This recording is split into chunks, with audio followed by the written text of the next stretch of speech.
welcome to Dispel Magic, the podcast where we overthink how the magic of D&D might shape your campaign settings in surprising and unexpected ways. I'm Benjamin, game designer and writer. And my name's Dane. I'm a dungeon master, a podcaster, and a voice actor. And this week's episode is a Patron's Pleasure podcast. Ooh, what does that mean exactly, Benjamin? That means that we serve at the pleasure of our patrons this podcast. And this episode's subject was chosen by our patrons in what we like to call the Patron's Pleasure Poll. And so they get to vote and let us know of a few options, which one they'd like to hear an episode about. And this time they chose Clone. Clone. A science fiction idea that has permeated time throughout all time. There's always been a story of cloning, one of the big plots of yesteryear. It honestly sounds like you're trying to do an incredibly bad W.C. Fields impression. Hey Clones, one of the classic science fiction. And you're gonna love what we're talking about. That's what I was going for, yeah. Well, I don't understand why you went for it, but you succeeded. And why don't you tell us about Clone, Dane? Oh, sure. I'd be happy to. Clone is an 8th level necromancy spell available to wizards. Takes an hour to cast, has a range of touch, and a duration of instantaneous. The spell text says, this spell grows an inert duplicate of a living creature as a safeguard against death. This clone forms inside a sealed vessel and grows to full size and maturity after 120 days.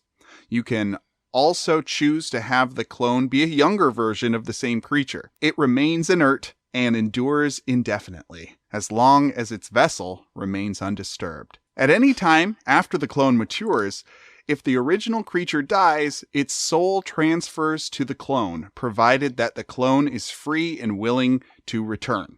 The clone is physically identical to the original and has the same personality, memories, and abilities, but none of the original's equipment. The original creature's physical remains, if they still exist, become inert and can't therefore be restored to life, since the creature's soul is elsewhere. So this fits right in with our last episode. Yeah, I'm a little disappointed you didn't do that whole thing in the W.C. Fields accent, but yeah, no. It's a really good. And again, you've got a diamond as the material component. Expended material component here. You do also have to have this other separate 2,000 gold piece material component, but that's not destroyed by casting the spell. Only the 1,000 gold piece diamond is. And a 1 cubic inch of flesh of the creature. Yes. Gross. Yeah. And what's really strange about that I'm only actually just now realizing, I hadn't thought of this before, is that the rules of spells in D&D say that if a material component doesn't have a GP value after it, you can substitute your spellcasting focus for it instead. So I guess this means you don't actually have to have it. No.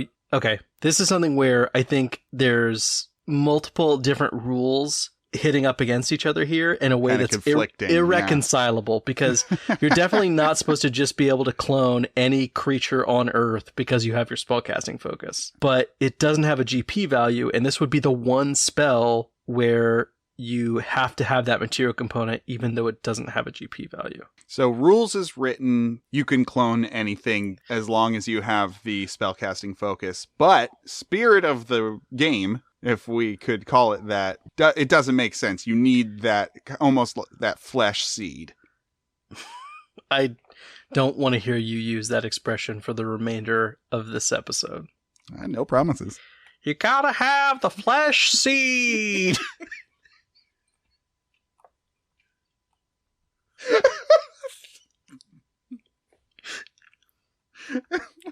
That was the last time. Now don't come back. Don't come back till you've brought me my flesh seed. I don't even have a real W.C. Fields impression. Like, every time I try and think about doing it, I go into Foghorn Leghorn. You did do like a weird, like kind of southern thing instead of. But to be fair, though, my entire knowledge of W.C. Fields is based only on cinema at the cinema. So I actually don't know how accurate that is to W.C. Fields either. Mine's Looney Tunes. I feel like they did some W.C. Fields stuff. Anyway, let's just agree that flesh seed is the thing we're not going to say again. Outlawed phrase. Later in this episode. From now on, I will not say the word flesh seed. Great. Okay. It's the last time I say flesh seed. Expected uses. I think the expected use is that the wizard who knows the spell clones themselves as soon as they learn the spell. And then as soon as they can afford to, clones every other member of the party. I see this as an expected use for DMs to kind of get around a party killing their big bad on turn one. That's great. Yeah. For 100%. Sure. They're just like, no, you didn't do it. Sorry. This is a comic book now, and nobody really dies, and everyone has a clone, and I can't handle it because I was not prepared for that battle. It's good in two circumstances in that respect, in that one, you can just have them show up, like you kill them and then you just have them show up again later, or you have the location where the fight is taking place also where this clone is entombed or whatever.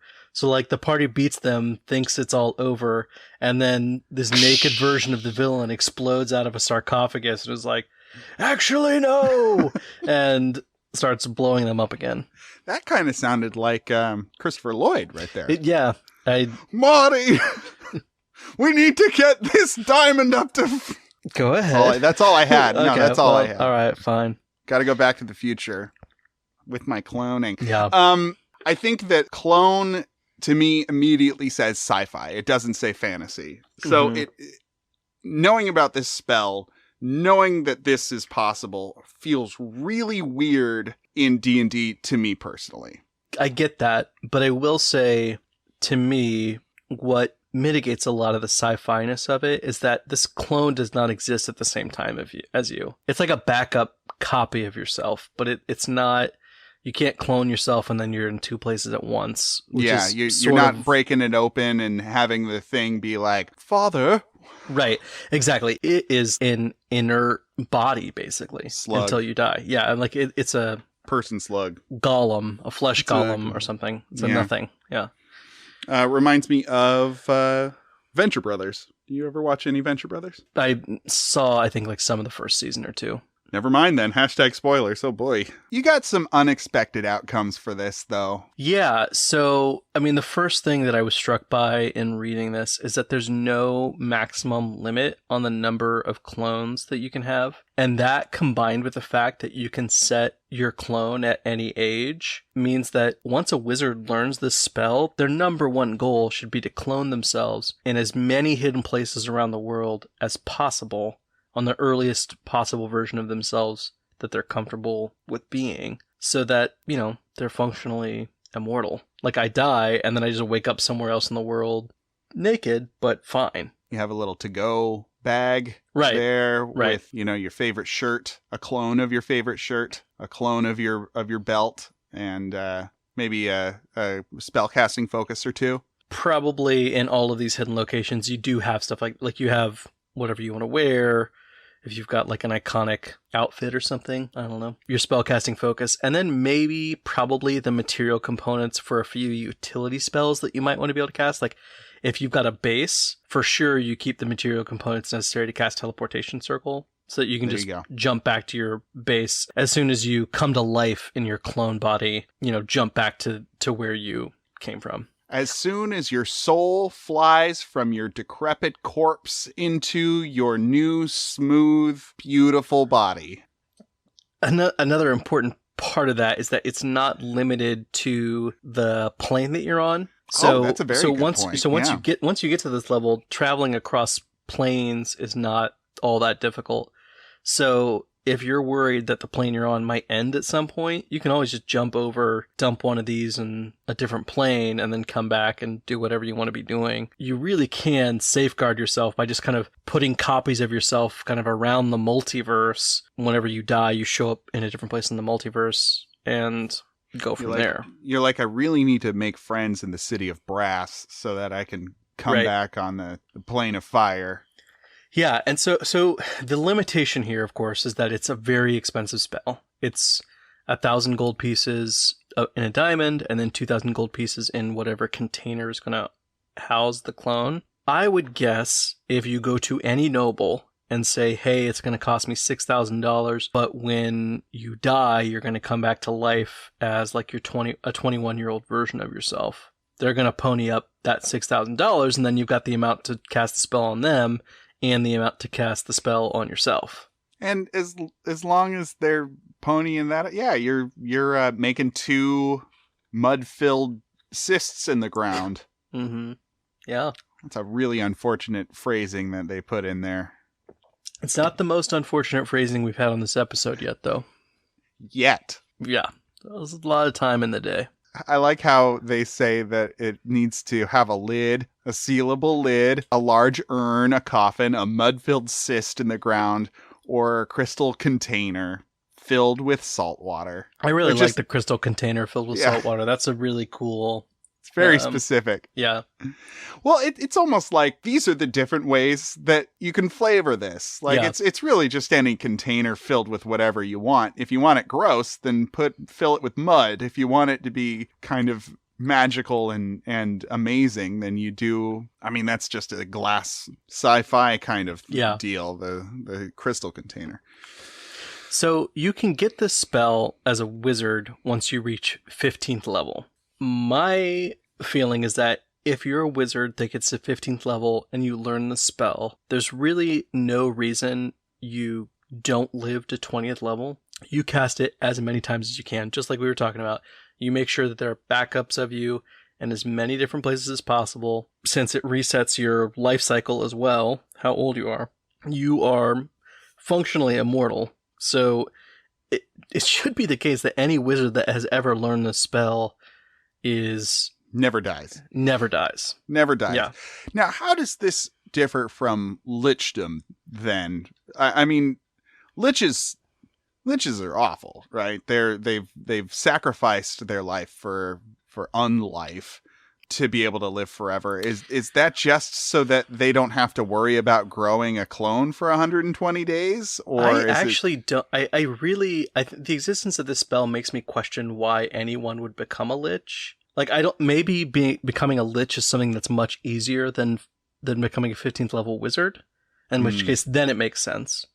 Like, if you can just be like a 3rd level wizard and be like, screw this, I'm going to become a lich.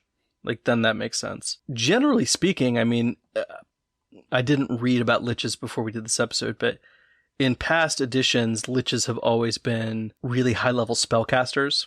You have to be a really high-level spellcaster to even become a lich. With the existence of clone, I just don't see why you would do that. Being a lich, generally speaking, I think requires you to sacrifice innocence to do it. Like, you need to be killing people. You got to be a real evil person. Yeah. Like maybe it's just like, well, I'm evil. I don't need to do this mamsy-pamsy cloning thing. But why would you want to be undead if you could choose not to be? Like, it's just a weird, like, I don't want to be my 21-year-old super hot version of myself. I want to be the rotting corpse version of myself. So I'll become a lich. Forever.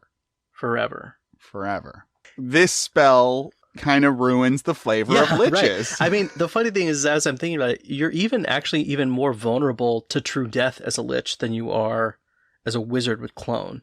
Because of phylactery. Right, because if I'm a lich and somebody breaks my phylactery, well, that's it. I'm toast. You're donezo. If I'm a wizard and somebody destroys my clone, well, okay, fine. I've got 100 others, like, in various places across the universe. One should hope.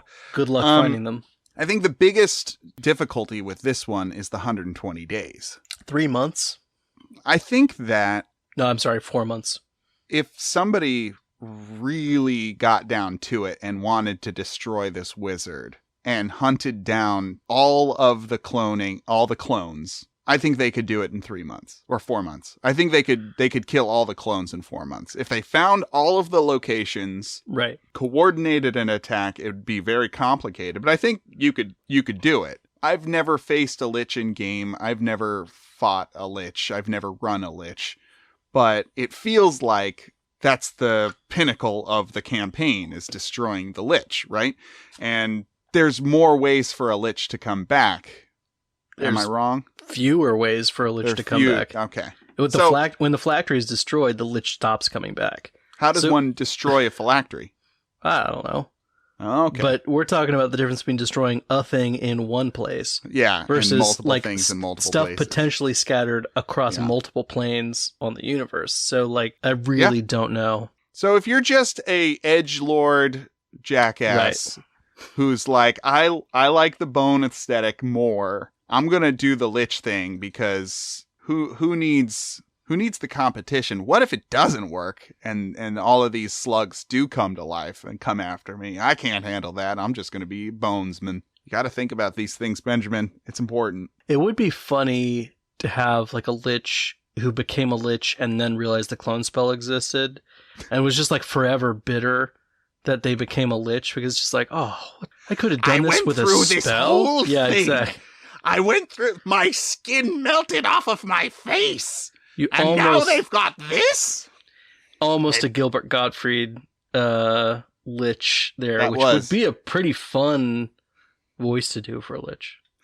I gotta say, I was surprised. They could just clone people now. R.I.P. Yeah. Yeah. Dark, in all seriousness. Dark, but all in seriousness, passing of a legend. Hey everybody, Dane here, just wanting to say thank you for all the support you've given us through your downloads, your messages, tweets, and of course sharing the show with others. Word of mouth is the best way for us to grow, along with you rating and reviewing Dispel Magic on whatever podcasting app you use. Benjamin and I would also like to invite you to pledge to our Patreon. You can vote there on future shows, receive weekly show notes, access monthly secret shows, and gain access to our patron-only Discord channel. Thanks again for listening, and as always, happy spelling.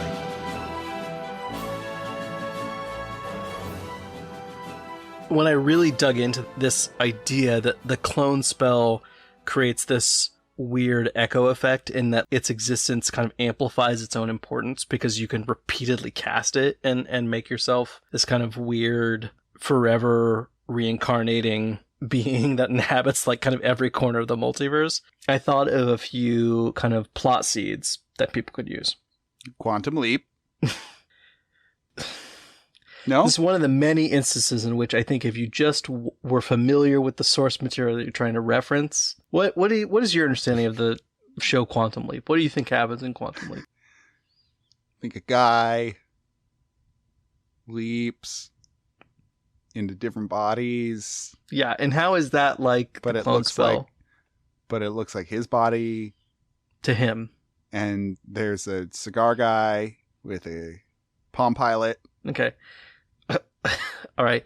And so you're right. It's like Quantum Leap. Thank you. So anyway, on to these plot seeds. So the first one I thought up was a really fun idea where you start the campaign with a kind of celebration. The campaign you're all first level adventurers and you're participating in a kingdom-wide or even maybe larger than that celebration about a powerful, malevolent wizard that's been defeated by a famous adventuring party. Awesome.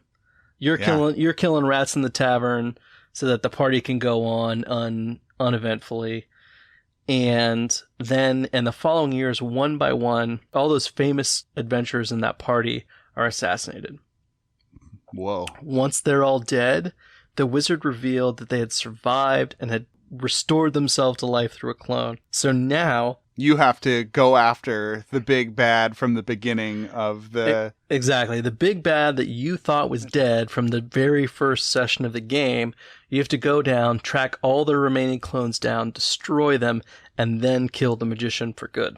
You know, now that I'm thinking about it, it's not like Quantum Leap at all. It's I'm glad you had that revelation.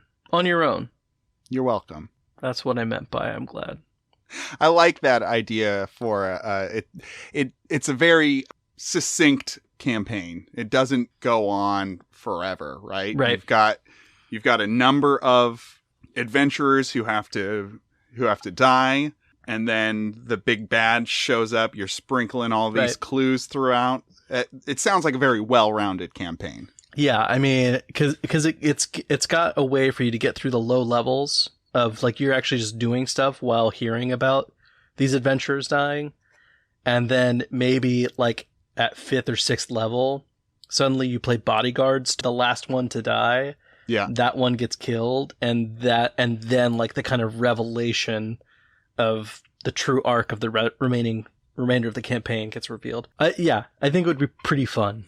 Even actually just talking about it now is making me think that I'd love to write that. So if we inverse that now, if we think about what if instead you're running a campaign from the perspective of people hired by a powerful archmage to protect his clones, their clones. You can do a lot of fun things with this. The first is that it's an inverse of the normal version of Dungeons and Dragons, where instead of you going into dungeons to trash the inhabitants and then take their stuff, you are protecting a dungeon, essentially. I like that idea. You are the monsters waiting to destroy anybody who would come beat this clone or destroy these clones. And occasionally, your functionally immortal master is gifting you magic items to better defend his backups. And you can upgrade the dungeon as you see fit. You can be expanding and putting in traps and things. Yeah. So, like, if you wanted to experiment with home base mechanics in your 5e campaign, this would be a kind of fun, jumping off point, subversive way of doing that, because instead of it being like a base from which you launch and do many good things, instead of base where you protect, maybe even for good reasons, but protect this the motivation very powerful. The motivation is much different, yeah. So it's more like the movie The Island, then, not Quantum Leap. I will say, having not seen The Island, I'm more amenable to that comparison than I am to Quantum Leap. Fair enough. I wouldn't see it. It's fine. Okay. If only so that my reference holds up to scrutiny. Sure. Pivoting away from those other options, I also thought it's a much different tenor of a campaign, but I also thought it'd be fun to run either an adventure or a campaign where there's a very ancient wizard who spent a lot of time ensuring that he or she or they had clones throughout the multiverse. They actually don't want to keep doing this anymore. They're done. They'd like to just pass. And maybe this is because of a religious experience they've had. Maybe this is because they're emotionally exhausted. Maybe this is because they found their true love and they need that kind of context of mortality. They're just tired. To make it all make sense. And so they don't even know. They can't even remember where all they've left clones across the multiverse. And so they hire your adventuring party to locate and destroy every single clone. It's a crystal egg hunt. You got to go find them down and crack them open. Right. Or a mud cyst hunt. Ugh. Yeah, that's right. I really like this because it lets you have... I mean, you could do anything with the end of it, too. Like, maybe at the last moment when there's only a few clones left, this person changes their mind and is like, actually, don't do this. And instead of it becoming like a physical fight, you have to help them come to terms with the decision they've basically already made for themselves or whatever else. I mean, it's just a totally different... I mean, D&D is maybe not the best system to use to explore this story. This is great. But it is a fun subversion of the usual... that you do what you want with it, right? So if there is a clone on the ethereal plane or on the in the Feywild or something, and it's not following the same rules as the rest of the planes of existence, then suddenly you have like a more science fiction-y type of idea here, where you're fighting against the evil clone, and they've woken up and they have a shard of this being spirit in them.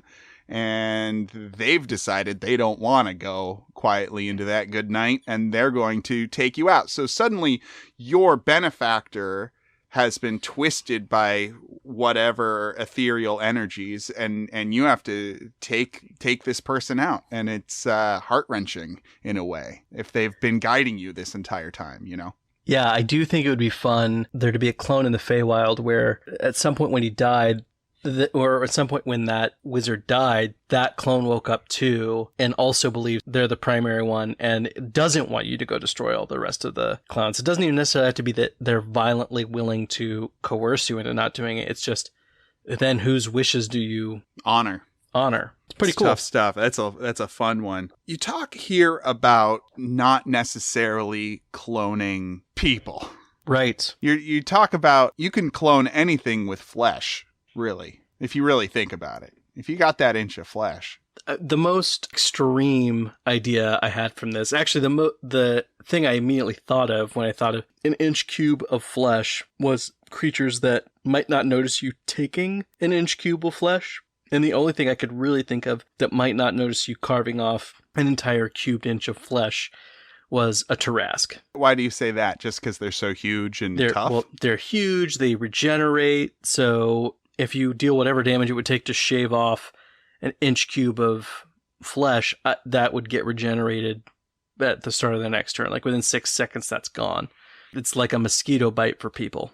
Would you then need a Tarrasque-sized vessel to hold this thing in, or would you just clone a Tarrasque to be a young version so that you don't have to worry about... I assume that they didn't take into consideration the exact parameters of the spell, because all it says is that this thing has to hold a medium creature. It has to be large enough to hold a medium creature.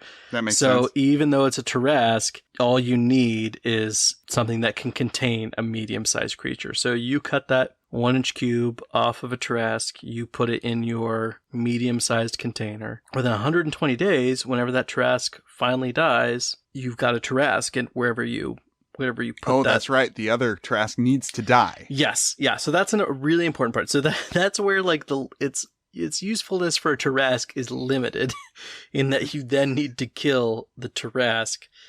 Notoriously a difficult thing to do. But if you were a very high level wizard who was bored and you wanted a Tarrasque on a leash, an easy way you could do this is shave a cubed inch of flesh off of a Tarrasque, run like hell, cast the spell, cast the spell inside of a demiplane. That's an important piece of this. Cast the spell inside of a demiplane, and then go kill the Tarrasque. Now, go ahead and go kill it. Yeah. The way the demiplane spell works is that you can only open a portal to it if it's a demiplane you created, or if, I don't know, you know it somehow or something. I didn't read the demiplane spell again before we did this. But essentially, this lets you have an on-demand Tarrasque drop. You have to be very powerful to be able to do all this in the first place, to be able to shave the Tarrasque, to be able to like cast demiplane, to be able to cast the spell, to then be able to go back and kill a Tarrasque. But if for some reason all that power wasn't enough and you just wanted to be able to drop a Tarrasque on your enemies, maybe just to make a point, this does allow you to do that. I gotta say, Benjamin, this all sounds like BBEG kind of stuff. This is bad guy kind of energy going on here. Yeah, I mean, it's a funny idea because maybe you save one plane from the destruction of a Tarrasque just so that you have a Tarrasque to drop on your enemies in a different plane. You all think you got away with it, didn't you? But you didn't. I have another one set up. Okay, yeah. Who'd that sound like? I don't know, actually. That's an original character. Okay, very good. Hey, thanks. That's the voice acting coming out. Hey, and there's the voice acting. Next time I'll do Peter Lorre. I like doing Peter Lorre. Okay, all right, good. I don't know who Peter Lorre is, but that's good. You'll recognize him. This seems like a much more complicated and expensive and long-winded way of casting Raise Dead, Revivify, all of these life-giving spells that we talked about in a previous episode. What do you see as making this more advantageous because you've got it ready-made in other areas and it doesn't rely on another person? That's definitely a huge benefit, is that there doesn't need to be anybody to bring you back. It's just a guaranteed thing that it's going to happen. Another really important thing is that you reset your age. So those other spells don't bring you back to life if you died of old age. This, even if you die of old age, you then return to your clone body, which is only 21 years old, and then you have another whole life ahead of you. So a little bit more forethought, but a lot more secure. And once you get, I think Resurrection, 7th level spell, costs 1,000 gold pieces. This is going to return you to life with all your limbs, everything. I presume, I guess, without disease, because it's a whole new body. So you ditch all that stuff, and it's on the lower kind of end of the cost spectrum, or it's a moderate cost. Something I'm a little disappointed about is that you can't make a clone army. Which, of course, is something that when you're talking clones, go to. Make a clone army and march them into whatever ugliness you want. Yeah, I mean, I can't see a way of that being balanced in D&D. Like, if you could create kind of consecutive, multiple, co-occurring... conscious copies. ...versions of yourself. That like wasn't... Quantum Leap. That wasn't...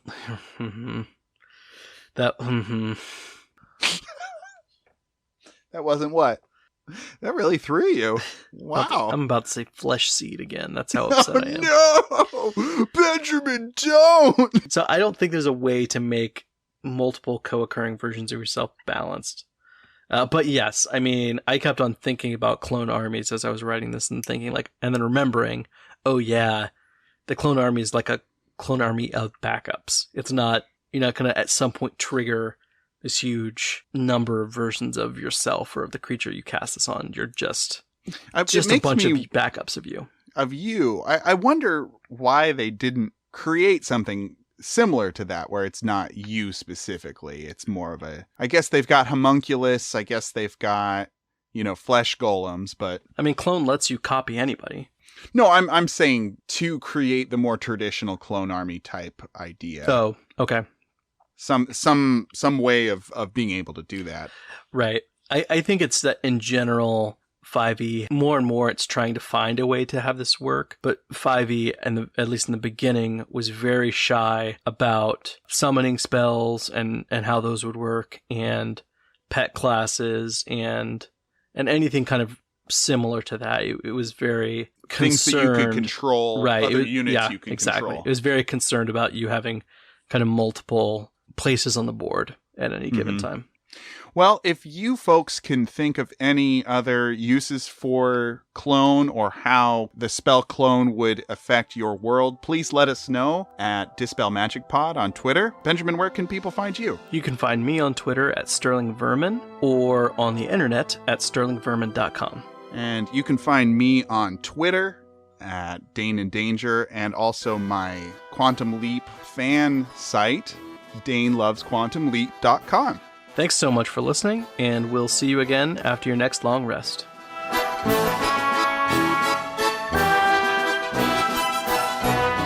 We hope you've enjoyed this episode of Dispel Magic.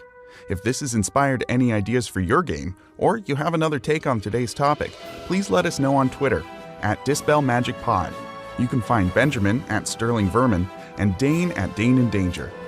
Thank you to Slim Mittens for our cover art, produced by Benjamin Huffman, produced and edited by Dane Fox-McGraw.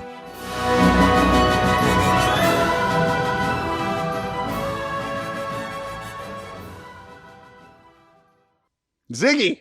Ziggy, get me out of here! Is that a thing?